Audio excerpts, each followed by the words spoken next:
Hello students, नमस्कार, आदाब, सत श्री अकाल।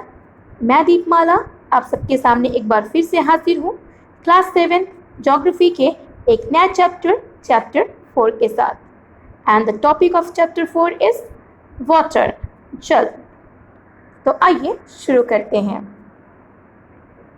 सबसे पहले हम इस चैप्टर के जो कॉर्नर में चीज़ें दी गई हैं, ग्लॉसरी एंड एक्टिविटी, उस पर एक नज़र डालते हैं।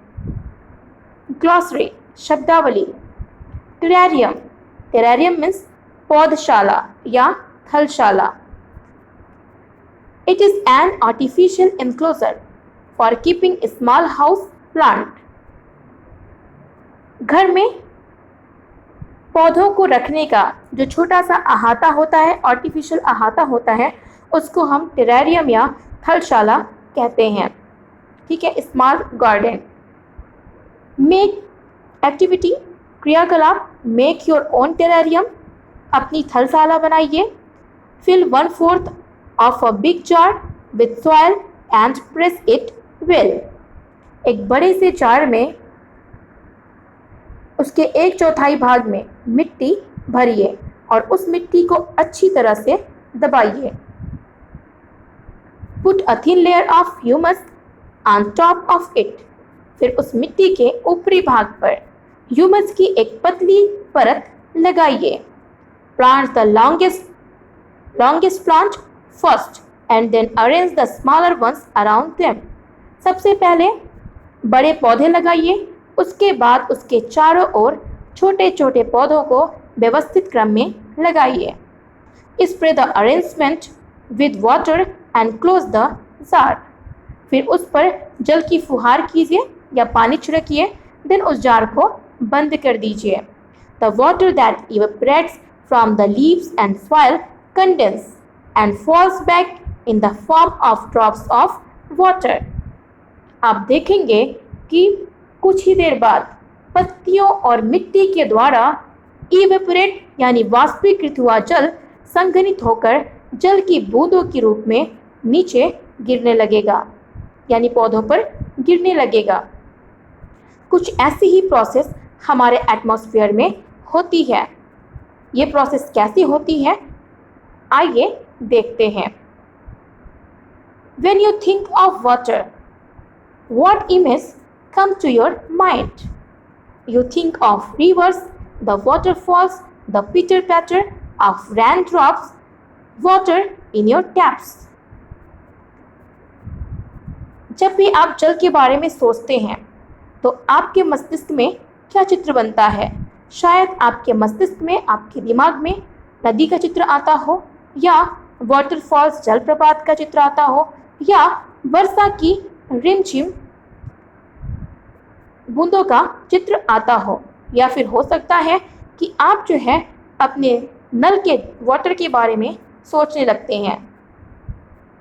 बच्चे प्राय वर्षा से भरे हुए यानी बारिश के जल से भरे हुए गड्ढे में कागज की नाव तैराकर बहुत ही खुश होते हैं।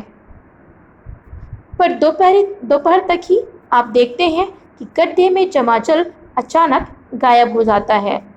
वह जल कहाँ चला जाता है? वो वाटर कहाँ चला जाता है?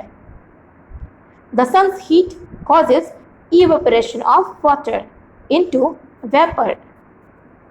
सूर्य के ताप के कारण जल वाष्पित हो जाता है, यानी वेपर में, भाप में कन्वर्ट हो जाता है। ठीक है, जो नदियों का जल होता है या जो गड्ढों का जल होता है, वो दिन के समय सूर्य के अत्यधिक टेम्परेचर के कारण इवेपोरेट हो जाता है, यानी वाष्प में कन्वर्ट हो जाता है। When the water vapor cools down, it condenses and forms cloud.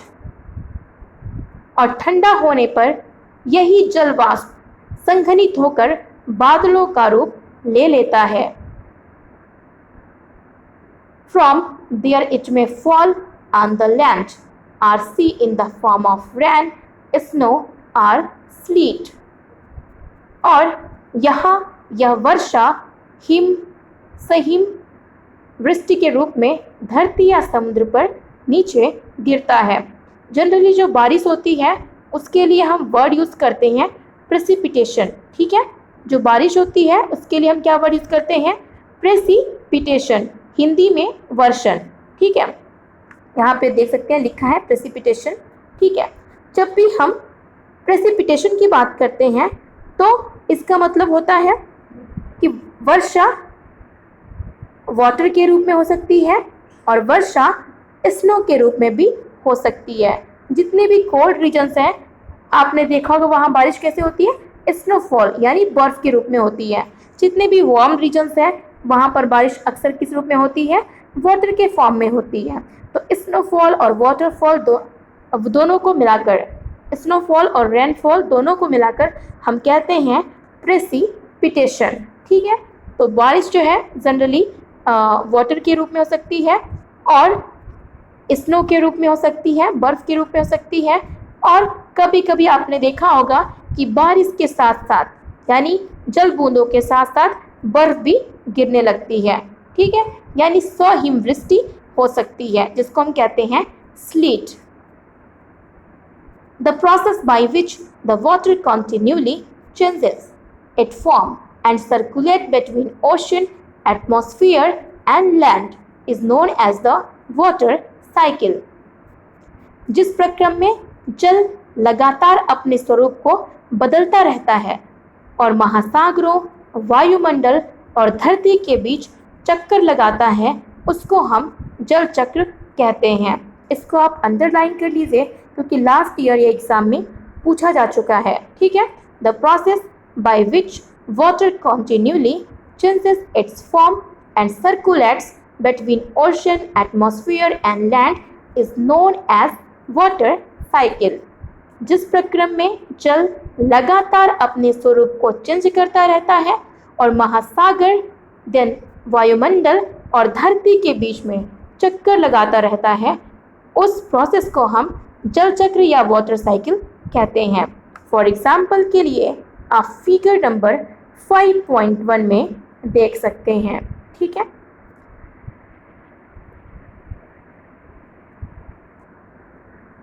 आज फिगर नंबर 5.1 में देख सकते हैं सबसे पहले जो है ब्लू कलर से यहाँ पर एक ओशन बनाया गया है। ठीक है, यहाँ पर एक माउंटेन है, देन यहाँ पर वेजिटेशन है यानी प्लांट्स हैं।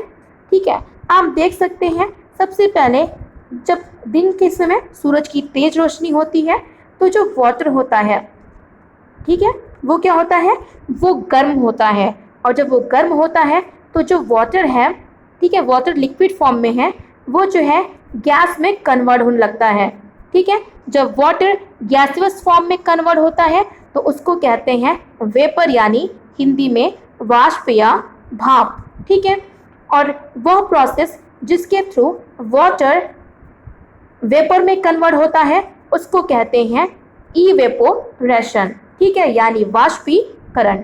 तो दिन के समय हाई टेम्परेचर के कारण पानी का वाष्पीकरण यानी इवेपोरेशन होता है, यानी पानी जो है अपने लिक्विड स्टेट से गैसियस स्टेट में आ जाता है, यानी द्रव रूप से गैस रूप में आ जाता है। ठीक है, नाउ इधर प्लांट्स भी हैं। प्लांट्स क्या करते हैं? दिन के समय प्लांट्स भी अनुकूलन बनाए रखने के लिए, एडेप्टेशन करने के लिए अपने अंदर से वाटर को बाहर निकालते हैं, जिसको हम कहते हैं ट्रांसपायरेशन या वाष्पोत्सर्जन।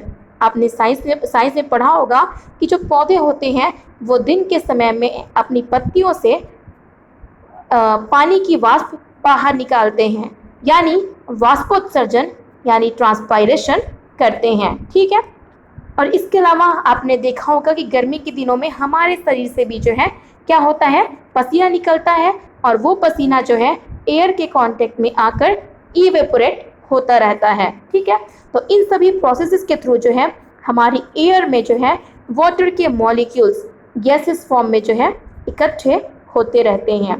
ठीक है, जनरली जो एयर होती है वो क्या होती है? वो गर्म होके, मैंने बताया था लास्ट चैप्टर में कि एयर गर्म होके ऊपर उठती है। ठीक है, और एयर में क्या क्या चीज़ें होती हैं?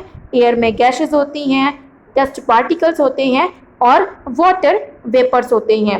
ये वाटर वेपर्स जो है, जो वाटर वेपर्स नदी से ऊपर गए, हवा में गए और प्लांट्स और एनिमल से हवा में गए वो क्या करते हैं, वो डस्ट पार्टिकल्स के ऊपर इकट्ठे होने लगते हैं, जमा होने लगते हैं और क्लाउड्स का फॉर्मेशन करते हैं। ठीक है, जब भी गर्म हवा ऊपर उठती है तो क्या होती है, वो ठंडी होती है, और जब भी गर्म हवा ठंडी होती है तो क्या होता है, वो ठंडी होकर उसमें कंडेंसेशन की प्रोसेस होती है। यानी जब हवा ठंडी होती है, गर्म हवा ठंडी होती है तो वो वाटर में कन्वर्ट होने लगती है।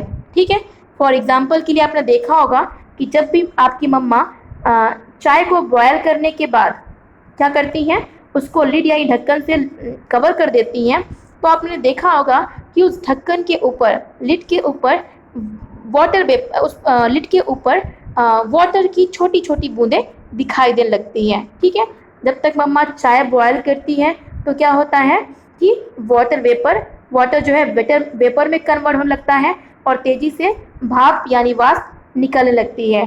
और जैसे ही आपकी मम्मा क्या करती हैं, उसको ढक्कन से कवर कर देती हैं, लिड से कवर कर देती हैं, वो जो भाप होता है वो क्या होता है, ठंडा होकर उस ढक्कन के ऊपर छोटी छोटी बूंदों के रूप में जमा हो जाता है। ठीक ऐसी ही प्रोसेस कुछ हमारे वातावरण में भी होती है। जो वाटर इवेपोरेट होकर ऊपर जाता है हवा के साथ, वो कुछ टाइम बाद जो है, जब अधिक हाइट पे चला जाता है तो वो ठंडा होकर क्लाउड्स में कन्वर्ट हो जाता है। ठीक है, जब ये जो है वाटर वेपर्स, ठीक है, मैंने बताया कि ये जो वाटर वेपर्स होते हैं वो हमारे एयर में प्रेजेंट छोटे छोटे डस्ट पार्टिकल्स के ऊपर क्या होते हैं, इकट्ठे होने लगते हैं और ड्रॉपलेट्स देन क्लाउड्स का फॉर्मेशन करते हैं।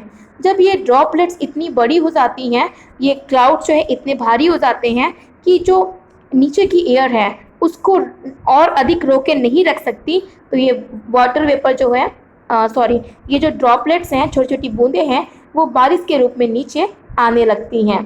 ठीक है, यानी जो है ओशियन से जो है वाटर एयर में गया, देन एयर से क्लाउड्स का फॉर्मेशन हुआ और जो है क्लाउड्स के थ्रू कंडेंसेशन हुआ और कंडेंसेशन से फिर जो है वाटर ओशन में आ जाता है।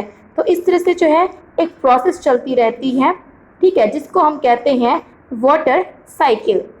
ठीक है, इसमें कौन कौन सी प्रोसेस हुई, सबसे पहले इवेपोरेशन होता है, देन कंडेंसेशन होता है, देन प्रेसिपिटेशन यानी बारिश होता है। ठीक है, तो पूरे वाटर साइकिल के दौरान 3 प्रोसेसेस होती है। कौन सी, पहली इवेपोरेशन यानी जो पानी है वो गैस में वाटर वेपर में कन्वर्ट होता है, देन ये वाटर वेपर ऊपर जाके ठंडा होता है यानी उसमें कंडेंसेशन होता है और वाटर वेपर फिर से पानी में छोटी छोटी बूंदों में कन्वर्ट हो जाता है। देन कंडेंसेशन के बाद क्या होता है, प्रेसिपिटेशन, यानी जो वाटर की छोटी छोटी बूंदें थी वो बारिश के रूप में नीचे आती हैं। तो इवेपोरेशन, कंडेंसेशन, देन प्रेसिपिटेशन, ये वाटर साइकिल में होने वाली 3 प्रोसेसेस हैं, 3 प्रक्रियाएं हैं। ठीक है, और अब देखते हैं कि इसमें जो है जो वाटर किस किस फॉर्म में कन्वर्ट होता है। सबसे पहले वाटर क्या होता है, वेपर में यानी लिक्विड स्टेट से गैसेस स्टेट में कन्वर्ट हो जाता है, यानी द्रव से गैस में कन्वर्ट होता है। फिर क्या होता है, फिर वो गैस से फिर से द्रव में कन्वर्ट होता है, यानी गैसेस स्टेट से लिक्विड स्टेट में आता है और फिर जो है ये सागरों में पहुंचता है, फिर से इसका इवेपोरेशन होता है। इस तरह से पूरी प्रोसेस जो है वाटर साइकिल की चलती रहती है।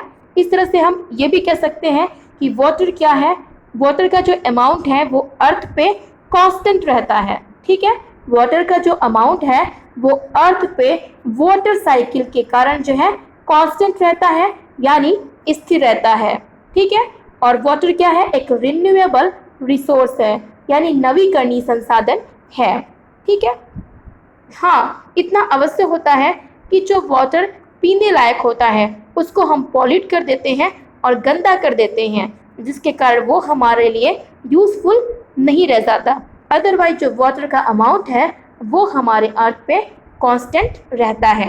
ठीक है, now our earth is like a terrarium. हमारा जो पृथ्वी है वो एक थलशाला यानी टेरेरियम की तरह होती है। The same water that existed centuries ago still exists today. जो जल शताब्दियों पहले हमारी पृथ्वी पर उपस्थित था वही आज भी मौजूद है। The water used to irrigate a field in Haryana may have flowed down the Amazon River 100 years ago. आज जिस जल का प्रयोग हम हरियाणा में खेत की सिंचाई के लिए कर रहे हैं, हो सकता है कि वह सैकड़ों वर्ष पहले अमेजन की नदी में बहता रहा हो। The major sources of fresh water are the rivers, ponds, springs and glaciers. Generally water two types के होते हैं। एक होता है आपका फ्रेश वाटर, ठीक है, दूसरा होता है सलाइन वाटर। फ्रेश वाटर को हम अलवड़ी जल कहते हैं। यही जो फ्रेश वाटर होता है यही पीने लायक होता है, क्योंकि इसमें मिनरल्स कम मात्रा में होते हैं, ठीक है। और जो सलाइन वाटर होता है उसको हम लवड़ी जल या खारा पानी कहते हैं। जो खारा पानी होता है वो ना तो हमारे पीने लायक होता है और ना ही कपड़े धोने लायक होता है, ठीक है। तो इस तरह जो है जो फ्रेश वाटर होता है वो हमारे लिए ज़्यादा यूज़फुल होता है, जिसको हम पीने के लिए और अदर जो है कार्यों के लिए यूज़ करते हैं। और एक चीज़ और बता दूं, जनरली जो है जो खारा पानी होता है उसमें कैल्शियम और मैग्नीशियम के सल्फेट और सिलिकेट्स होते हैं, जिसके कारण जो है वो हमारे लिए कम यूज़फुल होता है। इवन कपड़े धोने पर उसमें झाग भी नहीं होता, ठीक है। तो इस तरह से जो है जो वाटर होता है टू टाइप्स का होता है। फ्रेश वाटर जो हम पीने के लिए यूज़ करते हैं जिसमें मिनरल्स कम होते हैं। सलाइन वाटर जिसको हम खारा जल कहते हैं, जैसे समुद्र का जल, वो क्या होता है सलाइन वाटर होता है, खारा होता है और वो पीने के लिए और कपड़े धोने के लिए यूज़फुल नहीं होता। आइए आगे देखते हैं। The major sources of fresh water are the rivers, ponds, springs and glaciers. अलवड़ी जल यानी फ्रेश वाटर का जो मेन सोर्स होता है वो नदी, तालाब, सोते यानी स्प्रिंग्स झरने और हिम नदी यानी ग्लेशियर्स होते हैं, ठीक है। जो अलवड़ी जल फ्रेश वाटर है उनका जो मेन सोर्स है क्या क्या है, रिवर्स यानी नदी, पॉन्ड्स यानी तालाब, सोते यानी स्प्रिंग्स झरने और ग्लेशियर्स होते हैं, ठीक है। The ocean bodies and the seas contains salty water. The water of the ocean is salty or saline as it contains large